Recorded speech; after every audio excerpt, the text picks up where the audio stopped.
In World War II, my grandmother was about to be shot into a pit. She turned to the guard and said, "What happens if I step out of line?" And he said, "Well, I don't have the heart to shoot you, but somebody probably will." She stepped out of line. And for that, I am here today. And for that, my children are here today. So step out of line, ladies. Step out of line.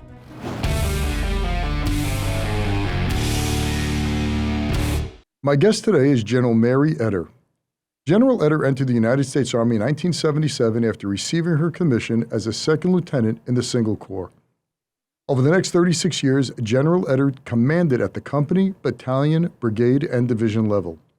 In 2009, she was appointed Commanding General of the United States Army Reserve Joint and Special Troops Support Command. At the time of her retirement, she was the senior woman general in the Army Reserve and one of only 6 in the Army at the time, 1.2 million serving. General Eder recently wrote The Girls Who Stepped Out of Line, Untold Stories of the Women Who Changed the Course of World War II. The book takes you inside the lives and experiences of 15 unknown women heroes from the greatest generation, the women who served, fought, struggled, and made things happen during World War II. I recently sat down with General Eder and we talked about her life in the Army as a female general and what motivated her to tell the stories of these courageous ladies. General, thank you so much for agreeing to appear on the show. I was looking forward to this since we spoke last week and we touched base, and your book really jumped out at me, which we're going to talk about in a minute, but thanks so much for being here. Oh, thank you. And I now subscribe to your newsletter, and I think I can actually figure it out and follow it. So that's wonderful. Well, you know, I write it literally, no joke. When my mother was alive, I used to start every newsletter off on my computer, "Dear Mom," and I would write everything. And if there was one part that I felt she wouldn't be able to understand, I had to explain it. So at the end, it was something that my mother could understand, and I figured if she could understand it and she wasn't a PhD in finance, anyone could understand it. And that's what I try to always achieve. And I'm so glad you said that. And thanks so much for subscribing. Really appreciate that. Thank you. Okay. So you just recently wrote a book. You have a couple of other books. We'll talk about them in a little while. Basically for the military, you wrote a book, and also a book on leadership. But this book, The Girls Who Stepped Out of Line. Tell me where you got the idea to write this book from, and why you had a book in you. Well, I think I have many fiction books that I would like to write. And some of them I have written already, which I will need to go back to. Because even as I left the Army after 36 years, I found that I had to start myself over with writing, to write in different ways, to write better, to write conversation. But for this book, I had been asked to speak at a leadership and ethics conference. And I had just read the story about Stephanie Czech-Radar, who had just passed away. And the Army was looking to present her at her funeral with the Legion of Merit, an award she should have received many years earlier.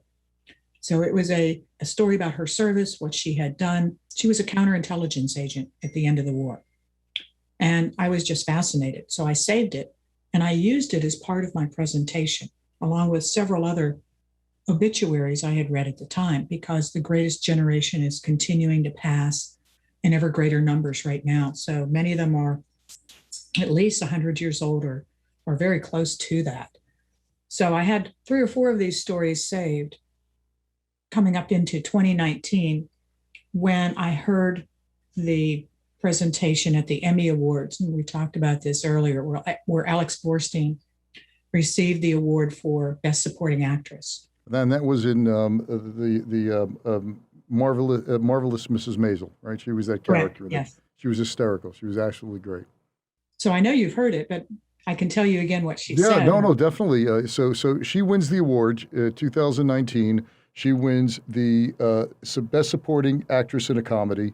She gets up, she says a couple of funny lines, and then she says something that really sparks not only a book, a title, a mission, really drives into you. What she said was, and she was talking fast because they don't have much time, but she said, in World War II, my grandmother was about to be shot into a pit. She turned to the guard and said, "What happens if I step out of line?" And he said, well, I don't have the heart to shoot you, but somebody probably will. She stepped out of line.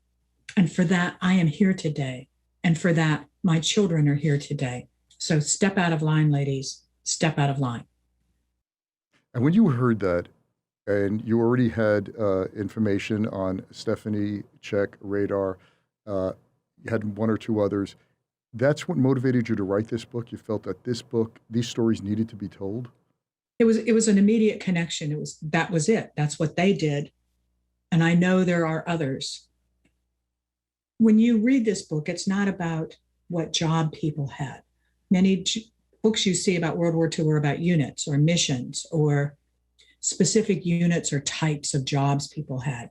But to me, it's not about what they did. It's about the life lessons they learned, the connections they made, the networks they built, and what the whole experience, the effect it had on them and how it changed them and how it changed a generation and the generations to come. And in this book, you write about, I think it's 15 different ladies, right, in World War II who hardly ever got any recognition, many of them. Many of them did really harrowing stuff, which nobody knew about, yet at certain times was pivotal to the cause of the war. They showed extreme heroism at a time where ladies, females, especially in World War II, were pushed to the back. And many of them had that same attitude that I think everyone in that era did. Well, I just did my part. I just did my bit. Oh, I didn't deserve any awards. Virginia Hall had to do reports from the field. She was really the part of the OSS that I think is the forerunner to special operations. She trained insurgents behind enemy lines. And in one of her reports, one of the standard questions was, were you decorated during your duty? Did you receive any awards? And her one-line answer was, no, nor was there any need to be. I just want to do my job. And that's what you heard over and over with them is, I just wanted to do my job. I'm proving to myself that I can do this. I'm not even sure I need to prove it to others. But I'm showing that I am capable and I am making a difference. And that's what's important. So how did you gather? First of all, how did you select? By the way, I was briefing through your book over the weekend, and what I really enjoyed about it is each chapter, and the chapters aren't long, it's 15 or so minutes of reading.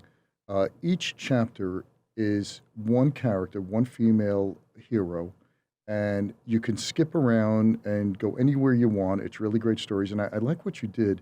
You showed a connection between every one of those women in different chapters, even though they might not have known each other, but you tried to bridge it. Why did you do that?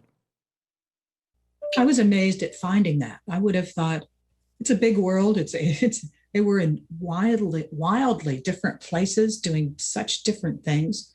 And to find that some of them knew of the others, had been at the same place at the same time, or like Betty McIntosh, who worked with the OSS in China, that she helped. Her primary job was propaganda and misinformation, but she also helped when it was an all hands event to get teams together to go to China, go to the eastern part of China where the Japanese prison camps had just been liberated, and make sure the Japanese soldiers didn't kill Americans. So she helped them all to work on that to go there. And one of the other people in my book is a 12-year-old girl who'd spent 5 years of her childhood in one of those camps. So there's a connection there. And Betty McIntosh was also well aware of Virginia Hall as a spy. She was also well aware of Stephanie Radar. So there are connections, and it's the connections, I think, that fascinated me. So before you wrote this book, these ladies, other than Virginia Hall, maybe one or two others, they were really unknown to the public. Some of them might have been known in their local communities. A few never talked about their experiences. And when they did begin to speak, well, okay, I'll go to this veterans event. They were in their 70s or 80s when they finally talked about what they did. A few of them said to me, there's two veterans who are living. And when I talked to them, I said, well, did you talk to your children about what you did in the war? And she said, no, they never asked. But I wish I'd been able to tell my parents. Wow. Okay, so I'm going to ask you a hard question now. Well, first of all, before I ask you a hard question, one thing I do because I know when I wrote my book, I know it becomes, and I probably will never write another book again. It really sucks the lifeblood out of you. It's like it becomes like a term paper that you have to prepare, and the deadline keeps creeping up on you, and you can't sleep, you can't eat, and all you do is think about writing, and you rewrite, and you keep because it's going down there, and it's going to be it has to be for me, and I'm sure you. It has to be perfect. And you have to research. I remember I spent in my book just on one footnote. I think I spent 8 to 10 hours just trying to confirm it and just see another source of it. So, and I was writing about investing. You were writing about people, and I'm sure that you felt the burden of getting it right, just to really celebrate their lives and respect their memory. I did, and it was especially hard to write this during the first few months of the pandemic. So I'm writing this in January, February, March of last year. So as I was getting into the writing and I had that deadline, I had that sense of dread as the deadline approaches. I find that I can't talk to museums, libraries, I can't get to the National Archives, the Library of Congress. So some of my sources are closed or shut down or unavailable to me.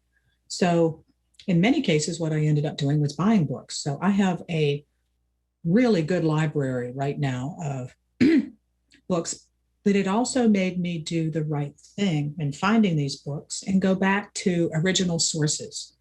So I have Charity Adams' autobiography she published in 1947, or Alice Marble's book called The Road to Wimbledon that she published in the 30s, and her biography right after that. And a lot of these are stamped with whatever high school they came from or college that gave them up. So for those who've had to give up good books, just know they have a home now with me, and I have them all. And were you speaking to any of these ladies? You said about how many were still living when you were writing this? 2 were still living. I have spoken to many families.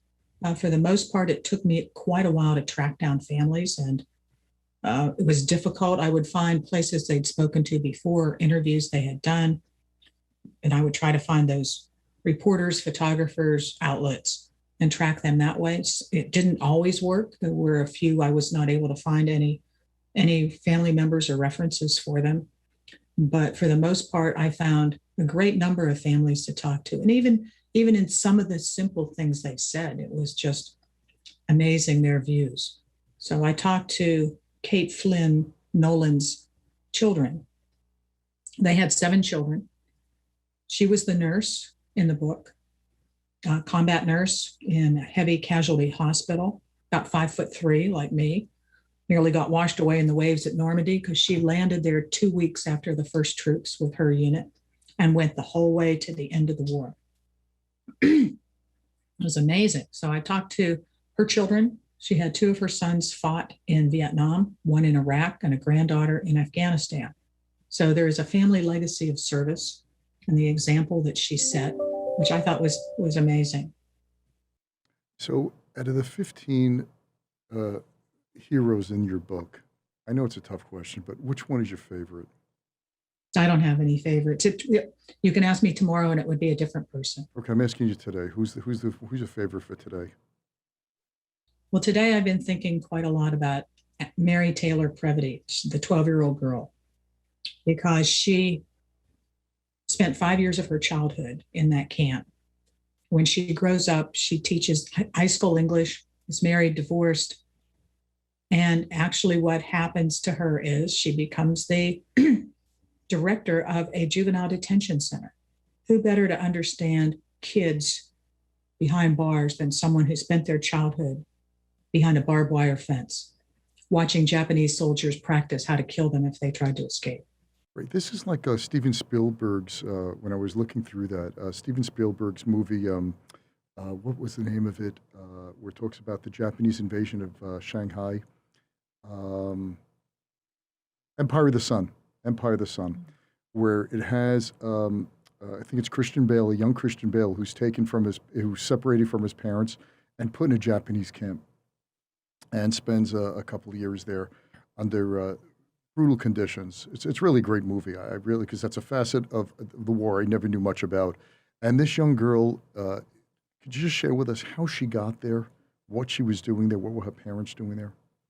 Her parents were missionaries, and so were her grandparents. How she got there was the Japanese surrounded the boarding school where she was. It was a boarding school for Westerners. And when the camp was liberated, they discovered there were about 1,500 people there, all nationalities. They had a band. The band practiced playing the national anthem for the US and England. So they played the day that the rescuers parachuted in. And they parachuted in on August 17th. So VJ Day was the 15th, and the Jedburgh teams, the OSS teams, arrived 2 days later. So they were there for about a month before the children were put on an Army plane and taken back flying 3 hours west to go back to be reunited with their parents. So for those 3 weeks, it was making sure everyone was healthy enough to travel. They're parachuting in food. And when they did, the kids had to hide inside so that they didn't get hit on the head with a can of peaches or something like that. But after the book came out and her daughter received a copy of it, I heard from her and she said, I always think of August 17th as not, or the 15th as not being VJ Day, but being Liberation Day. Because if my mother hadn't been liberated and saved, I wouldn't be here now, which kind of goes back to the title. So I keep hearing sentiments like that from the family members I talk to. Mm. So you dedicated this book, which I'm sure a lot of thought went into this. You dedicated this book to your great grandmother, Harriet Patterson Greer. Why her? An inspiration. She was an immigrant to this country, came when she was 16 in 1870, along with her 10 brothers and sisters. One stayed in England. I thought maybe he fell off the boat or had to stay with the parents, but so it's trying to understand the situation at the time. So to leave everything and to think you'll never go back at that age. They came with nothing. They had nothing.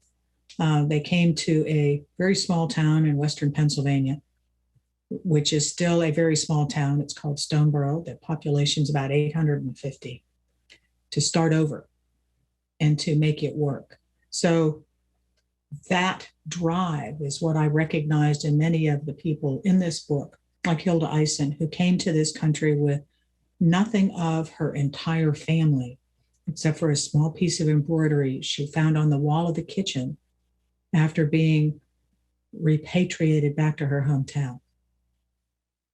So it's learning more about the situations that people faced and not just what they did.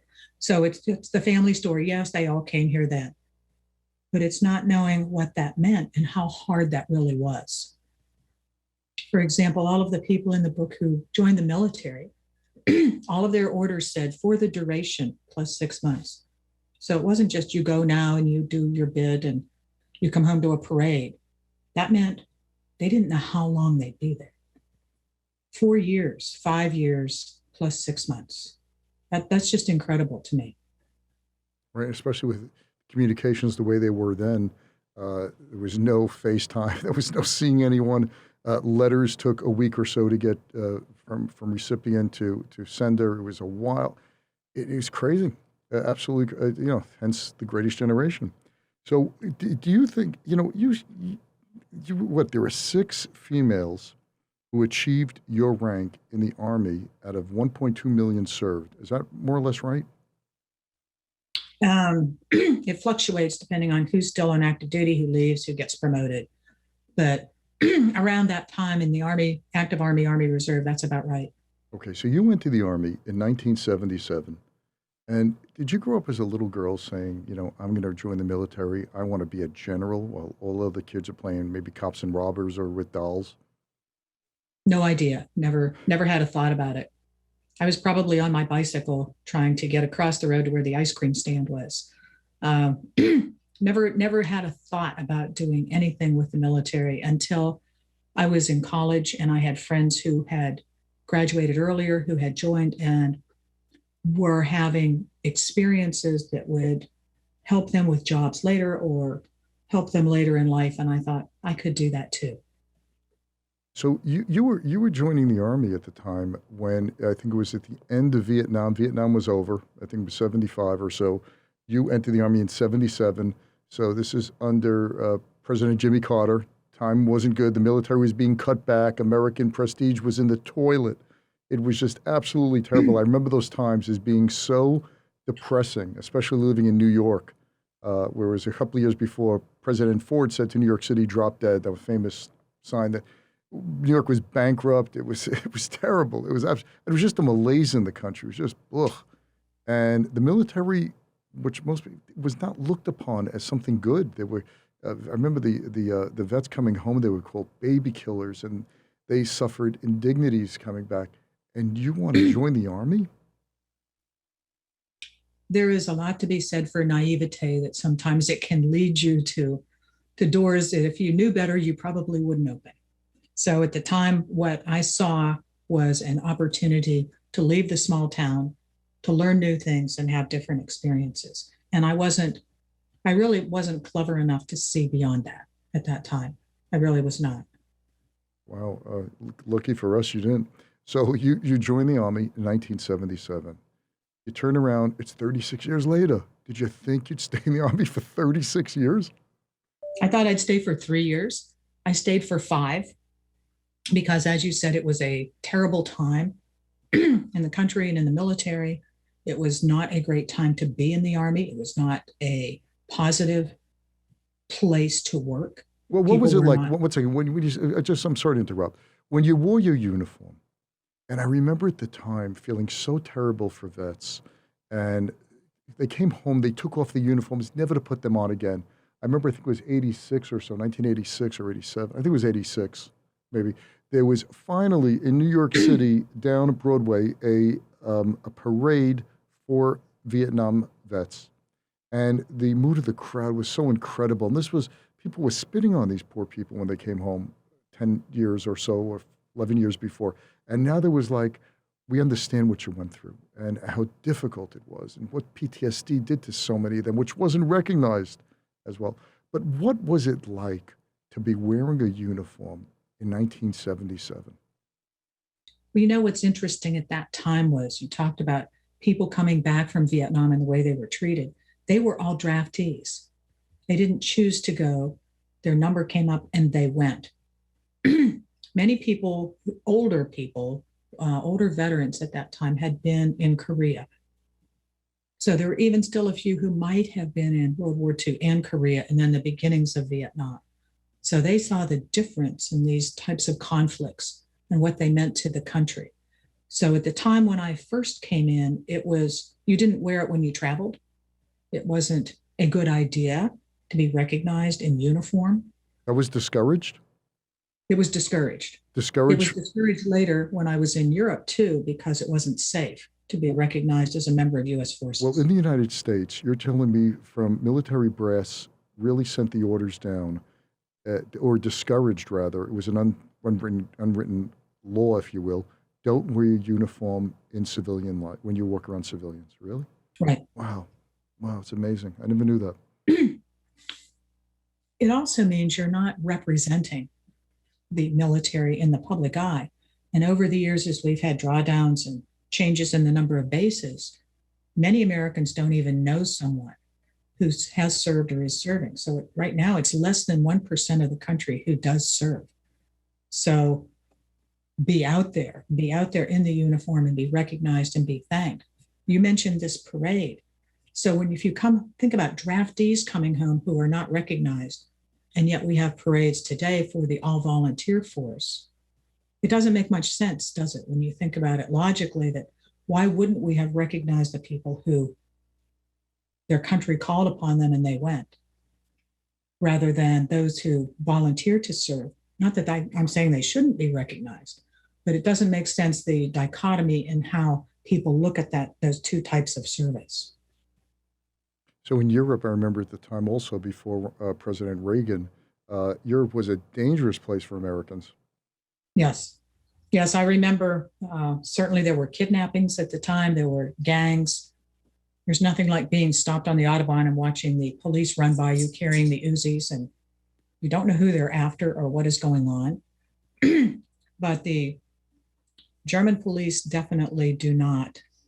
Um, they do not slow down. They do not ask questions. They take action. And so at that time, it was you follow their direction. If there is anything that happens outside of the base, because as you said, there were a lot of issues going on there with the safety of U.S. troops. We also had a lot of issues with Russia at the time. We had trips even going to East Berlin when there were still the two Germanys. I had a high security clearance, so I never got to go on one of those trips. So I made sure a couple of years ago I did. Wait, so during that time period, during the Cold War, American troops who were these trips sponsored by to go into East Berlin? Who took it? Was called a familiarization trip, or you could go to see what East and West were like, to understand the meaning of your service there. Because at the time, the main enemy of this country, or the main adversary, was Russia. So will they come to the Fulda Gap? What will happen if there is a conflict? And so it was showing how they lived and how things were under communism. So it was letting people go to have a view of what this was like. But that was controlled by the Soviet Union. Who let you in there? Who let these Americans? It was going to Berlin. You would look over the wall. You didn't go in. Oh, so you went. I got you. So you went up to the wall. You just looked over and saw I got you. Because I was wondering, like, they're not going to let you into the Soviets. Yeah, it was a terrible time. In '79, on Christmas Day, December 25th, the invasion of Afghanistan, which was I just remember the malaise. It was just really was terrible. And you're in the military there, so you only thought you'd be there for 5 years. That would take you to '82. So you were in there during the Carter administration. And did you start seeing things change when Ronald Reagan became president? I vaguely remember the talks about now there's going to be more funding to rebuild our military. So at that point, I was in the reserves. I had left the active army and joined the reserves. I love the reserves. Could you explain to me what the reserves are? I joined the Army Reserve. There's also the Army Guard, which also has the state component of support to the state, which is what is true of all Guard units, Air Guard or Army Guard. But in the Army Reserve, I was in Virginia in what was then a training unit, meaning if there is a major mobilization and active duty units leave, deploy, this unit will be activated to take over basic training or basic infantry training. So this was a great unit to be part of. Okay, so you're in this unit. What makes you re-up after 5 years? You say, okay, I'm going to give it. What makes you continue onward?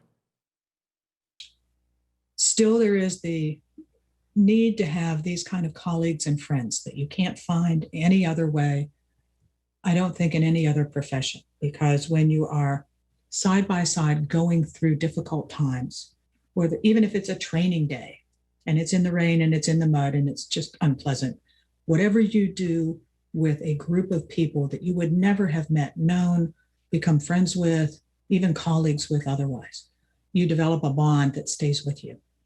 And that was what I had missed. Did you have brothers and sisters growing up? I had an older brother and an older sister. Were you close to them? No, they were much older than I. My brother was 8 years older and my sister was 6 years older. So when you're in the military, you become, these are your brothers and sisters now, right? This is your family. This is your family. And how is that for a woman? You said you're 5'3", so you're not a big commanding presence. You're 5'3". You're one of very few in the military. How do you make your way in such a male-dominated culture? It's one of those things that you just can't think about. I've described it before as like being on a tightrope. You can do what you're supposed to do. We're going to tell you to walk this way, take this weapon, shoot this target, and you go do it. You don't pay attention to the voices around you or those who are watching to see if you fail. And you definitely don't look down to see if you will fail. You're given a task, you go complete the task, and you do it as best you can. You make sure you understand it, what you're supposed to do, how you do it, you watch how it's done, and you go do it.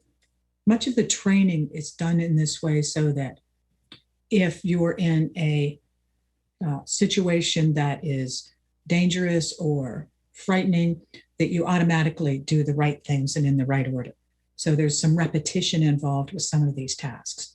But once you've mastered those, there are levels and levels of access and cards that get you in the door and experiences you have to get you to certain points. But once you get to those points, and one of the things we say is anyone you look at across the front of their uniform, they're wearing their entire career with all of those ribbons. So you can tell, I can tell where you've been and what years, and oh, you were here and you did this. So it's we call them credibility badges, some of them. So it gives you instant recognition, credibility, and then it starts the dance of, oh, you were here at those years. Did you know so and so? Yes, I did. And did you know this person? And we get to where there's 2 degrees of separation everywhere you go. It's not 6, it really is 2. Right. Yeah. So was there a lot of animosity from men for having you around and other women like you? Of course there is that, and it exists. So I wouldn't say it's a lot. I would say it exists with those who might think you're taking the job away that I could have had. You're taking something from me, not that we can both succeed together. And I was familiar with that. I was surprised by it at times, and other times you grow to expect it, but it doesn't touch you. The part of me that is me is small and protected and internal, so that I can navigate, and I don't let any of that bother me. I don't react to it. I don't become angry about it. I don't lash out. I just keep going.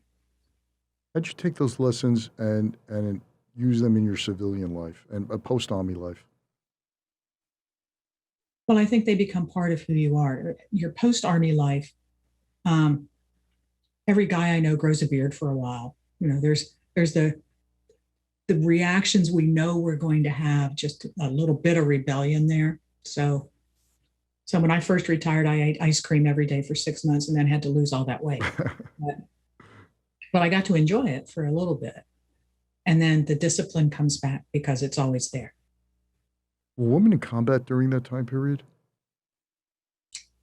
During that time period, we went through every phase of don't ask, don't tell, to the change in that, to women in combat, removing combat exclusions, to now, and I think it's just been several years that women are able to go to any job in which they can achieve the standard, which makes sense. We can't have separate standards because reality doesn't change depending on whether you're 5'3" or 6'5".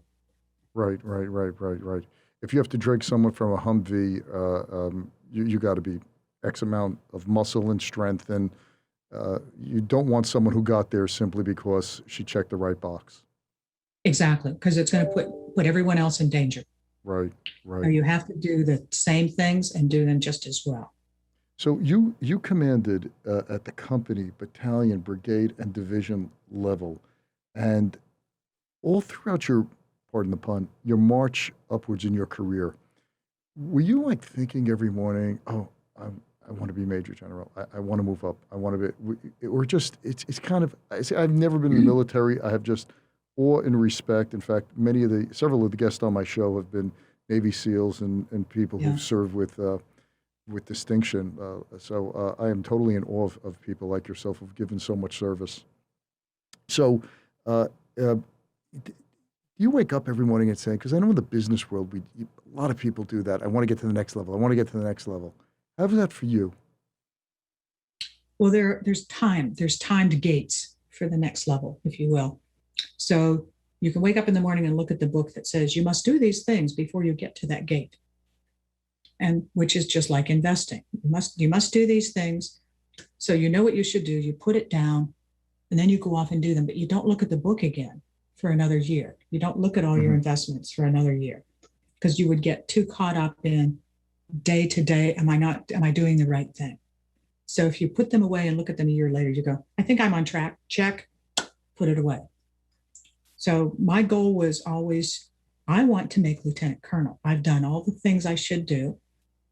And I didn't do them thinking, I don't want to do this one, but I'm going to have to. I did it with, I'm going to enjoy this.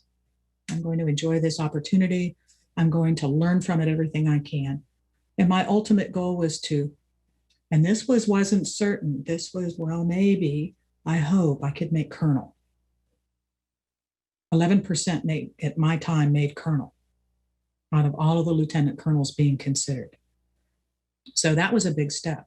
I never thought I would make general. I didn't plan for that. I was totally surprised by it.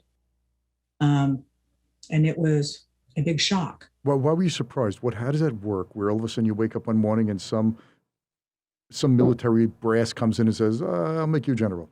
How does that work? They're all boards where the board doesn't see you in person. They see your picture. They see your file of all the things you've done. They see how you were rated in your performance. So you're judged on that. Only when you get to the board that considers you for colonel are people allowed to, the people on the board, which are other generals, are allowed to actually say, I know this person. I think they would be good. So, or I know this person and I don't think so. right. So you got to that level and they all gave you the thumbs up. Were there any women sitting on that panel? I'm sure there were. I'm sure there was at least one. The board also gets guidance from Department of the Army that says, this year we all want you to make sure you look at providing equal opportunity to every member who comes before this board. And don't just look at those who may not have had an opportunity to. Because we don't always choose the jobs. So if someone has not had the opportunity to have a certain job, you can't judge them negatively. So you didn't get into this simply because you were, affirmative action type. You got in there basically on your merits. Yes. Wow. So there were only what, six? Let's go a handful. You could put all you and all the females in one room, out of 1 million plus serving at the time. When you walked into a room and you had all of these subordinates stand for you, were they shocked when they saw a woman walk in the room with your rank? Because there weren't that many of them around. Well, the first few times that happened, I looked around to see if there was someone behind me who they were standing for. So. Are you serious or is that joking? No, I'm serious. You're serious. I'm serious. Huh? It's a big adjustment. It's very much, it's not just a step up. It's like 2 levels. So it's a big adjustment with how everything works now. So in the next job I had, the admin people in the office had to tell me, stop answering the phone. We'll answer the phone. We'll tell you when it's for you. I said, but I'm perfectly capable. No, don't do that. We're going to do it. So it was a learning experience. It's not because you are at such a high level, you're a better person. It's because we do this so you are freed up to work more. And that's what you're selected for. It's potential, which shows you can do the work.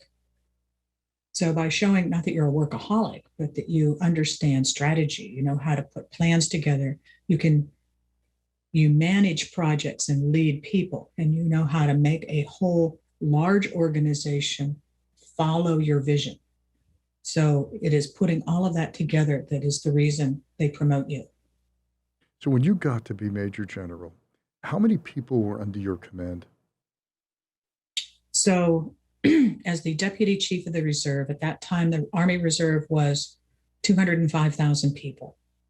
So my boss, the 3-star general, was the commander of the Army Reserve. And at the same time, he was also the Army Reserve advisor on the Army staff. And I was the second behind him. So to be given my own command then is a symbol of trust. We think you can go do this. And it was brand new. So it started on day 1 with me and one other person. And then over the next 6 months to 18 months, we grew it to something like 18 units and over 6,000 people. That is not much. It certainly could be, and probably is by now, 2 to 3 times that. But with every step of that growth, there's all of the logistics and the buildings and the support staff and everything that goes with that. It's not difficult to put together, but it's cumbersome and it's bureaucratic. What is the biggest change? You came into the Army at 1977 and you left 36 years later at what, 2015 or 2016 or so? 2013. 2013. What was the biggest, one thing that was the biggest change that you saw in your career? I think the biggest thing I saw was by the time I left, I had utter total confidence in the senior leadership of this organization. If you want to look at something comparable in size that's global, maybe it's GM or something of that level.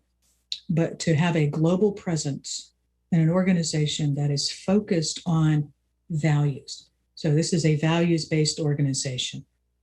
I think it was when I was first in the Pentagon that the Army developed its the soldier's creed. This is who we are. This is what we believe in. I am an American soldier. I am a warrior and a member of a team. I will always put the mission first. And there are several other parts to this, but it goes to having everyone who is on this massive team believe in and support the same ideals. Oh, outstanding, outstanding. So, do you speak to young women in high school or in college about what you've done and what the possibilities are, not even the military, but just what is out there for them? Yeah, I do. I do some mentoring in some local high schools here in Virginia and in Florida, where I have friends who call on me back in my own high schools and my college. So I go back there too. No, outstanding. And what's the reception with the girls that you speak to, the young girls? Do they look at you and say, "You're like an enigma, that you're so out of whack," or like, "Holy smokes"? Well, if they know what a general is, they're holy smokes. If they don't, they're like, wow, how long have you been around? So you get a little bit of both. Wow. And how's, by the way, the reception to your book? I saw the book. It was in the Wall Street Journal, the review section, which I read every Saturday. And not only did you get a write up, you got a picture there. Pretty. I didn't know you were 5'3". The way they angled that picture, you look pretty. I don't know, pretty impressive. I looked. I said, this lady has to be. She's totally in command. It was a great piece. Thank you. Well, I'm facing the sun in that, so I look like I'm being very frowny. And Oh, you look like Patton. You look like George C. Patton in front of the floor. You look actually, what tough. I'm doing is that a giant cicada coming towards me? That's what I'm. Why do you think your book is getting such a great reception? You told me that you have a byline. I think it was in the Journal, the Wall Street Journal. Was that my right? No, it was in Time Magazine. It Time was Magazine, right, right. an One of the excerpt on Charity Adams' story. okay, so you had time that you were in the Wall Street Journal, which is not an easy place to get to, especially for a new book that you have, which is really about something that happened 75, 76 years ago, and it's really climbing up the charts. I look at it on Amazon, the amazing reviews you're getting. What do you think? What nerve do you think it struck that people are so interested? I'll tell you what I think, but but what I got out of this, but I want to hear from you. I think it strikes the nerve of it. Well, part of it is the way it's written, because it's not written like it's a regular history book, which will be all narrative or all prose. By bringing in conversations and making these be real people who you would want to meet, I think that changes the perspective of the stories a bit and makes them accessible to new generations who think World War II is way far back there beside the pyramids, thousands of years ago, when in reality it's just yesterday. Wow, and you just started, right? This book just came out when, a few weeks ago, I think, or August 3rd, yeah. August 3rd. Holy smokes! So really, it's catching fire. Well, when I read it, I said this definitely could be a Netflix miniseries. One chapter on one person each time. I love it. I get a finder's fee on that if you definitely make that deal. But I think it's really, I think it's, one thing I did when I was reading parts of these stories, and I think I told you in our first conversation on the phone, I wish they went longer. There was so much more that I wanted to know about these people. And like, for example, I'm just looking through my notes. Hildur Eisen, there was so much there. This is a lady who was captured twice by the Nazis. Twice she escaped.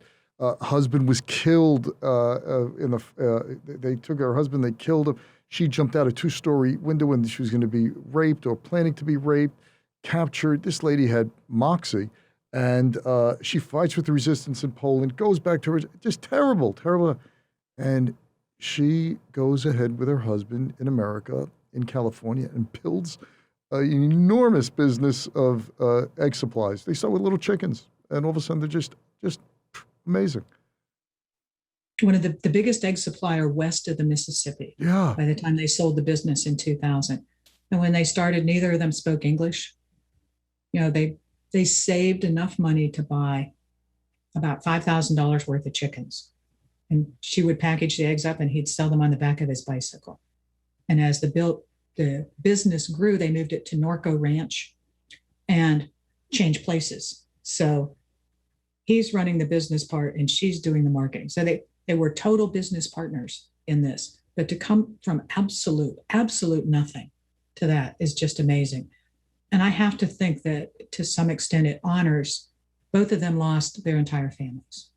She lost all her brothers and sisters and her parents. They were killed in one of the camps. He survived Auschwitz along with his brother, and his stepbrother was the only other one who survived. So the family they created, the legacy they've built, the people they've helped came from the absolute worst time in our history. Yeah, and they gave hundreds of thousands of dollars away for charities and foundations and wanted to help others. Just absolutely amazing. I think that's, what strikes me about this, about your book, and I think, well, I can't speak for why it's catching fire the way it is. I think what you did is you made these people very human. You showed all their frailties, and when you're reading it, you say, they weren't Wonder Woman. They had fears, but they just barreled through. They just said, like you mentioned before, the Army creed, the soldier's creed, mission comes before everything else. And I think that they framed it that way, and you get that feel simply because the way you wrote it. You wrote it from I'm not trying to dig too deep here, but you wrote it from a position of experience. You weren't any of these women per se. You didn't, but you understood how the mission was, what the mission was there. It wasn't a matter of getting any reward. It was, I have to accomplish it. It's all on my shoulders. I got to get this done. And they got it done. Yeah, and they were young too. So when you're 17, 18, I can do this. Wow, Alice Marble, she not only was young, she had a career as an amazing tennis player. And she's riding around getting stopped by Nazis and just crazy, absolutely crazy. Folks, the name of the book is The Girls Who Stepped Out of Line. I highly, highly recommend it. At the worst, you'll learn something, and at the best, you'll really have pride in what people can do when they put the mission above themselves and they have dedication to a cause. I think that's just my inspiration that I got out of your book. And if you just did that, I think you've done a tremendous service to the public. Thank you. Thank you so much. And I say this sincerely. I want to say it because I say it to everyone, and I really mean it. Thank you for your service. It's because of people like you that I was able to sleep soundly at night and raise a family and worry about how to make money in the market while you were out there, putting your life on the line. So this country and all of us who have not served owe people like you a tremendous debt of gratitude, and thank you. Thank you. And now I'm going to listen to you. Great to hear. General Mari Eder, the name of the book is The Girls Who Stepped Out of Line. Go out and get it, folks. It really, really is an amazing read. Thank you so much, General. Thank you. Thanks for listening to this episode of The Charles Mizrahi Show. If you're a new listener, welcome. If you've been listening for a while, we're glad to have you back. Either way, we'd love to know what you think of the show. Please leave a review if you listen on Apple Podcasts. Reviews make it easier for others to find the show. You can also see the video of the interview on the Charles Mizrahi Show channel on YouTube.